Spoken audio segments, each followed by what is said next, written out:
Hola, ¿qué tal amigos? Muy buenos días, muy buenas tardes, muy buenas noches. Traemos esta vez el segundo tema en la parte de osteología de miembros superiores. Hoy nos toca hablar de escápula, ¿no? O también llamado hueso omóplato. Vamos a ver toda la parte de su descripción anatómica, la parte de su inserción muscular y también una parte de la anatomía clínica, como también de la anatomía de superficie. Así que bienvenidos a este tu canal que se llama el ABC de la anatomía. Así que empezamos. Soy tu servidor, básicamente, el doctor Brian Alejandro Paz Espinal, y te invito a que puedas suscribirte para que nosotros podamos subir todo tipo de material en este tipo en la parte de anatomía. Posteriormente ya estaremos subiendo material y contenido de otras materias de la ciencia de la medicina, que es realmente un mundo lleno de muchas cosas. ¿Ok? Así que bienvenidos a este tu canal. No olvides suscribirte y darle clic en la campana para que recibas todas las notificaciones que nosotros haremos durante este tiempo. Bien, entonces básicamente, ¿por qué estudiar osteología de miembro superior? Nos volvemos a preguntar, ¿por qué debemos estudiar osteología de miembros superiores? Bueno, porque ya habíamos visto que puede haber lesiones de tipo traumatológicas, como fracturas, luxaciones, también esguinces, puede haber hasta problemas de hiperlaxitud ligamentaria, etcétera, etcétera, ¿no? Si hablamos de la parte artrológica. Pero específicamente de la osteología, vamos a hablar solamente de fracturas y luxaciones, que es lo más frecuente. Entonces, por eso que ustedes, todo lo que llevan en la parte de anatomía y todo lo que ustedes llevan desde los primeros semestres o años de medicina, tienen que darle un enfoque. ¿Por qué? El porqué de cada cosa, ¿no? ¿Por qué estudio medicina? ¿Por qué estudio básicamente eh, esta materia? Realmente tiene que haber un enfoque, ¿no? Un objetivo tal, ¿no? Un propósito. Entonces aquí, como nuestro amigo Goku, pues bueno, necesitamos energizarnos y levantar cabeza en este tiempo en el cual la medicina a veces se pone cuesta arriba. Bien, vamos con las consideraciones generales. Como habíamos dicho en la anterior vez, mayormente, la cintura escapular está conformada por dos tipos de músculos, ¿no? Diré, dos tipos de huesos. Por ejemplo, está la clavícula y el omóplato o la escápula, ¿no? Entonces, en este caso, la cintura escapular o pectoral está conformada por esos dos huesos. La clavícula ya la vimos en nuestro anterior video. Ahora nos toca hablar básicamente de la escápula, ¿no? La escápula básicamente que es un hueso plano que vamos a estar viendo, ancho, ¿no? Y triangular, y que forma parte de la mecánica de movimiento. Entonces, ¿esto qué sirve? Que la cintura escapular nos permite unir el tórax con el brazo, ¿no? El brazo está básicamente conformado por el hueso húmero, que lo veremos en nuestro siguiente video. Entonces, ahora vamos a hablar de la escápula, sin más perder tiempo, vamos a decir que la escápula es un hueso plano, como ustedes estarán viendo, es un hueso plano, ancho, triangular, ¿no? Y aplanado, ¿no? Aplanado de, de anterior a posterior. Se encuentra ubicado, en cuanto a la ubicación o situación anatómica, póstero superior, o como quieras decirlo, superior y posterior al tórax, ¿no? Está un poco más entendible que digamos póstero superior al tórax a la altura de las siete costillas, ¿no? Siete primeras costillas, ¿no? En cuanto a la posición anatómica, nos dice en la literatura que debemos colocar la cara cóncava hacia adelante, esta cara de la fosa subescapular hacia adelante y abajo el ángulo, ¿no? En este caso el ángulo inferior hacia abajo y después lateralmente las dos salientes óseas, que estamos hablando de la postcoracoides como del acromio, ¿no? Para su posición anatómica. Bueno, haciendo un esquema, una visión lateral, la escápula, como he dicho, es un hueso plano, ¿no? Es un hueso aplanado de anterior a posterior, pues bueno, va a tener dos caras, ¿no? Una cara anterior y una cara posterior. Esto en una visión lateral, en un esquema. En otro esquema de una visión anterior vamos a poder ver que básicamente la escápula es triangular, tiene tres ángulos, como estamos viendo aquí, un ángulo superior, un ángulo inferior y un ángulo lateral. En este caso es una escápula derecha, por si acaso, ¿no? Tiene tres bordes, un borde superior, un borde medial y un borde lateral. Repito, la escápula es un hueso plano triangular que tiene tres ángulos y tres bordes. Y, como había dicho en la anterior diapositiva, dos caras, una anterior y otra posterior, ¿no? Aquí tenemos un ángulo superior, inferior, lateral, el que conforma básicamente lo que es la cavidad glenoidea, un borde superior, borde medial y borde lateral, ¿ok? Ahora nos vamos a poner a describir toda la parte de la anatomía, de los reparos anatómicos o algunas veces también llamados accidentes óseos, ¿ok? Entonces vamos a ver, primeramente vamos a repasar todo lo que nos conlleva a fosas, escotaduras, etcétera, etcétera, ¿no? Y salientes óseas. Primeramente en el borde superior vamos a encontrar en este borde, va a ser un repaso básicamente de esto. Aquí tenemos el ángulo superior, el ángulo inferior, el ángulo lateral, ¿no? Los tres ángulos, ángulo superior, ángulo inferior, ángulo lateral, borde superior, borde medial y borde lateral, ¿ok? Estamos a una visión anterior, por si acaso, ¿ok? Entonces vamos a ver aquí en el borde superior la escotadura de la escápula. Importante porque ahí básicamente pasa el nervio supraescapular, que es una rama colateral del plexo braquial. Obviamente que esto ahorita es como escotadura y después se vuelve como un conducto, ¿no? Supraescapular, porque aquí va a ser una inserción importante de un ligamento que se llama el ligamento transverso superior de la escápula, ¿no? Y va a formar un conducto donde pasa el nervio supraescapular. Importante ese nervio porque realmente inerva a músculos como el supraespinoso y infraespinoso.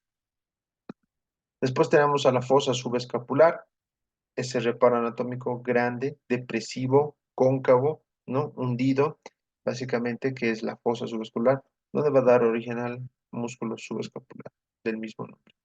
Esta saliente ósea, de forma de un pilar en el nivel del borde lateral de lo que es la escápula, se llama el pilar de la escápula, ¿no? Esta saliente ósea en el borde lateral de la escápula. Después tenemos la pous coracoides. Esta pous coracoides viene de coraco de picudo, ¿no? Pero tiene una forma de un dedo semiflexionado. Si todos agarramos el dedo índice, tú puedes semiflexionarlo, va a tener esa forma, ¿no? De un pico, ¿no? En este caso de un dedo semiflexionado, ¿no? De coraco, ¿no? De pico.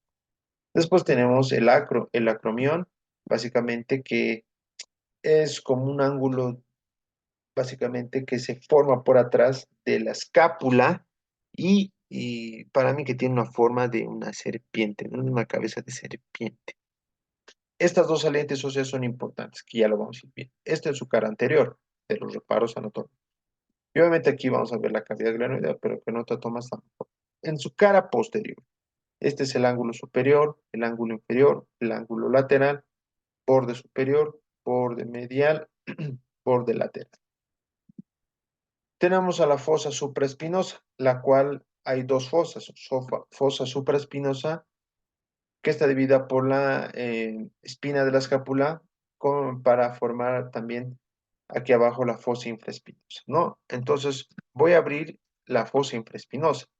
La fosa supra-infra está dividida por la espina de la escápula, esta saliente ósea, básicamente que se encuentra en la parte posterior de la escápula, y evidentemente va a formar lo que es una división, ¿no? Tanto de una fosa supraespinosa donde se inserta el músculo supraespinoso y tanto una fosa infraespinosa donde se insertan el infraespinoso y los redondos, ¿ok? Esta espina de la escápula, si lo voy a quitar un poquito, tiene aquí una superficie triangular medial de la espina. Esta forma elíptica que tiene aquí a este nivel se llama la tuberosidad deltoidea, ¿no? Y básicamente se continúa con dos vertientes para terminar en la punta o en el ángulo del acromión y básicamente tener diferentes situaciones de articulación En este caso aquí viene a terminar con la clavícula, que lo vamos a ver después, ¿no? Pero obviamente, para adelantarnos, el acromión básicamente tiene en este caso, continúa con la espina hasta terminar en la parte posterior de la escápula, ¿no? La espina tiene dos vertientes, una vertiente superior, ¿no? Y una vertiente inferior, ¿no? La vertiente superior con la inferior se unen a nivel del ángulo del acromión y el acromión en su borde medial se va a articular con la clavícula, ¿no? Esto estamos viendo que toda esta parte del acromión es palpable dentro de la anatomía de superficie que veremos, toda esta parte de la espina, ¿ok? Entonces vemos ahí, aquí vemos la cavidad glenoidea, que lo vamos a desglosar en el siguiente toma. Bien, sacando esta toma, ¿no? De una visión básicamente medial de la parte de la cavidad glenoidea, que estamos viendo aquí, este tiene una forma de un receptáculo, ¿no? Porque ahí va a llegar la cabeza del húmero para formar la articulación glenhúmera. Ahora, ¿qué es lo que tiene esta cavidad glenoidea? Primeramente tiene un tubérculo supraglenoideo donde se inserta básicamente la cabeza larga del bíceps braquial. Después tenemos la escotadura glenoidea, que es importante porque es un espacio donde pasan también vasos importantes. Después tenemos el tubérculo infraglenoideo, donde se inserta la cabeza del tríceps braquial, la larga, ¿no? Cabeza larga del tríceps. Después tenemos la cavidad glenoidea, ¿no? Que es la fosa, ¿no? En forma ovoidea de esta cavidad glenoidea, ¿no? Y después tenemos el tubérculo, esta saliente ósea, básicamente como especie picuda, que le denominamos tubérculo glenoideo, importante para, el- para recepcionar a la cabeza del, ¿no? Y aquí también se puede tirar la parte del pilar de la escápula. Muy bien. Vamos a hablar de algo bien importante, la apófisis coracoides. La apófisis coracoides, queridos jóvenes y también colegas, la escápula que tenemos aquí, hecho una imagen más acercada, más con, si vale el término, con más foco de la apófisis coracoides. Entonces, como ustedes están viendo, tiene una forma de un dedo semiflexionado. La literatura de Rubier dice que tiene una cara superior, una cara inferior, un borde medial, ¿no? Un borde lateral y un vértice, ¿no? Un vértice o punta. Repito, una cara superior, una cara inferior, borde medial, borde lateral, ¿no? Y un vértice. ¿Qué hay en la cara superior del, de la postcoracoides? ¿Qué se inserta? Se inserta el músculo pectoral menor y el ligamento conoideo y trapezoideo. ¿Se acuerdan en clavícula? Pues bueno, esos están inmersos ahí. En el borde medial que se va a insertar, pues se va a insertar tanto en cara superior como en borde medial, el pectoral menor y el ligamento coracoclavicular. En su cara inferior, ¿qué se va a insertar? Es lisa, ¿no? No tiene nada. Puede ser pregunta para mí de examen, ¿no? ¿Qué se inserta en la cara inferior de la apófisis coracoides? Y si no hay nada, pues la pregunta será lisa, ¿no? No hay nada. En el vértice va a estar importante, pregunta de examen, ¿qué se inserta en el vértice de la apófisis coracoides? En algunos libros, como el libro de Moore, lo llaman proceso, ¿no? También es válido, la apófisis o proceso coracoides. Pero se inserta en el vértice del tendón de la cabeza corta del bíceps braquial, ¿no? Tendón, el músculo coracobraquial, o por si acaso, ¿no? El bíceps tiene una cabeza larga y corta, ¿no? La larga ya sabemos que se inserta en el tubérculo supraglenoideo, pero la corta en la postcoracoides del vértice. Y en el borde lateral se inserta el ligamento coracocromial y coracomeral, ¿no? Bastante importante esta postcoracoides desde el punto de vista de las inserciones. Ahora nos vamos a meter netamente a las inserciones para ya no cansarnos de esta parte, ¿no? El primero que tenemos a nivel de la escotadura de la escápula y en el borde superior es el músculo homoyoideo, ¿no? Importante ese músculo que lo veremos también en el capítulo de cuello. El otro que está pintado de color rojo en la cara anterior es el serrato anterior, a nivel del borde medial, pero en su cara anterior.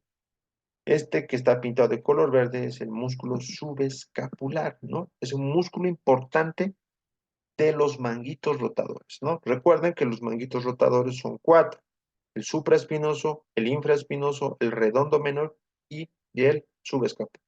Entonces, ese es parte del el poderoso grupo o el cuarteto de los manguitos rotados. Después tenemos en el tubérculo infraglenoideo, perdón, a la cabeza larga del tríceps, ¿no? Vasto largo también le llaman, pero ahora es músculo de cabeza larga, ¿no? Tendón de la cabeza. Por si acaso, es el S de M es músculo y T es de tendón. En la vértice, como habíamos mencionado anteriormente, se inserta el músculo coracobraquial y la cabeza corta del bíceps braquial. ¿Ok? La cabeza corta. Y básicamente entre la cara superior y el borde medial, el músculo pectoral menor. No se olviden, esos músculos son importantes. Si yo fuera docente, preguntaría esos, ¿no? ¿Qué es importante? La cara posterior. Pues bueno, tenemos primeramente en la fosa infraespinosa al primer redondo menor, por debajo va el redondo mayor, ¿no? Por si acaso, el redondo menor manda al mayor, ¿no? El hermano menor manda al mayor. Siempre hay una confusión en cuanto a la parte práctica, ¿no? Se les pone este músculo, pero me pone el redondo mayor. Siempre el redondo menor va a estar por encima del redondo mayor. Después tenemos en el ángulo inferior la inserción, o no una inserción como tal, sino un paso de fibras musculares del músculo dorsal ancho.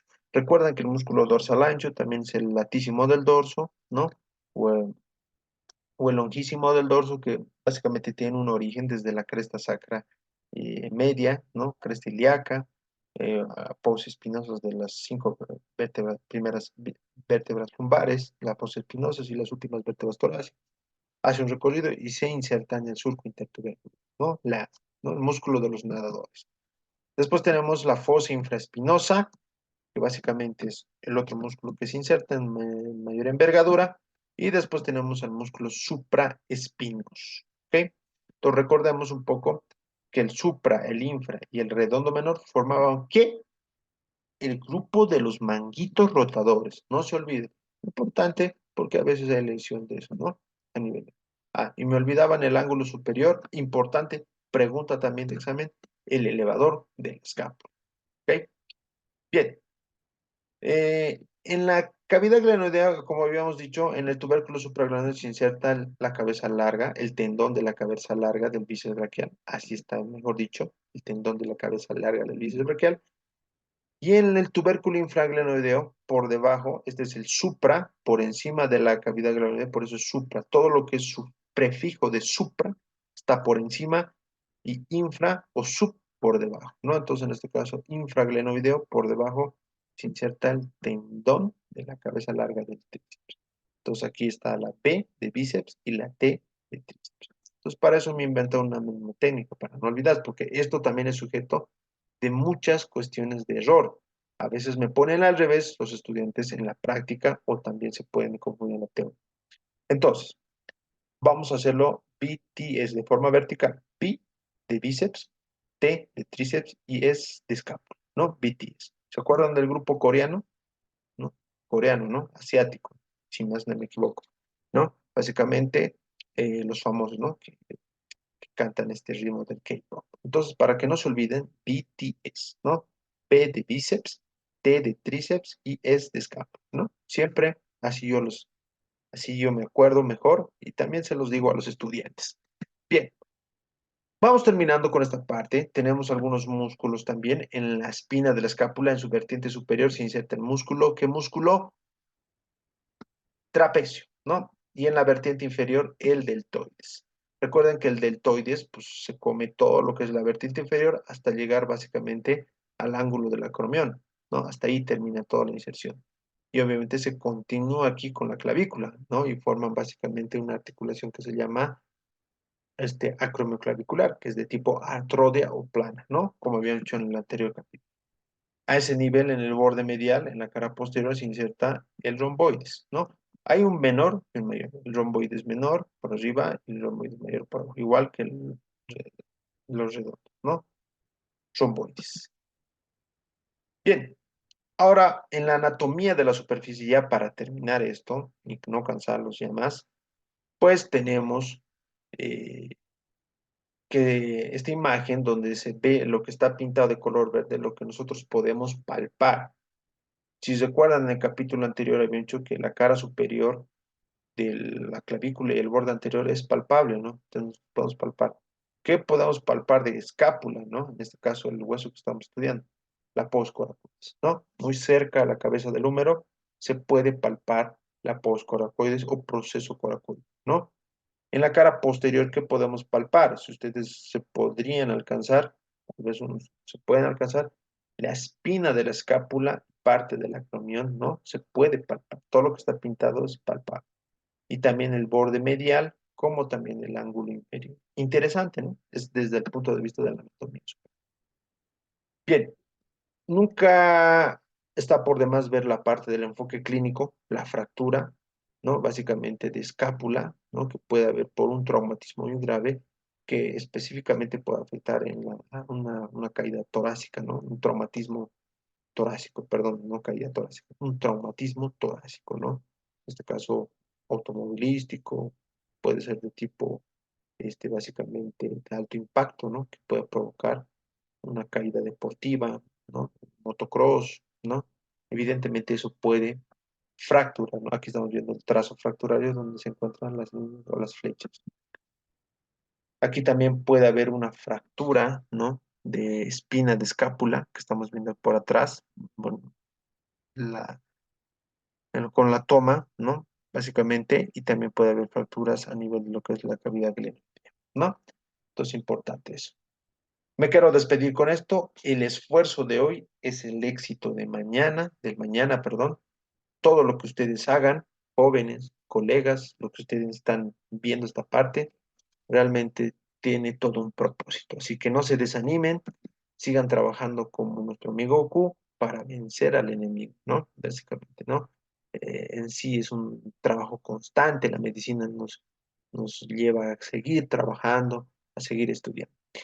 Siempre mi recomendación, antes de ver este video, pues ve a revisar tu libro, estudia y complementa con este pequeño repaso que estoy mostrando. Así que no te olvides de repasar y darle todo en la medicina. ¿Ok? Nos vemos hasta la próxima y ya estaremos con otro videito en nuestro canal, el ABC de la anatomía. Muchas gracias y adiós.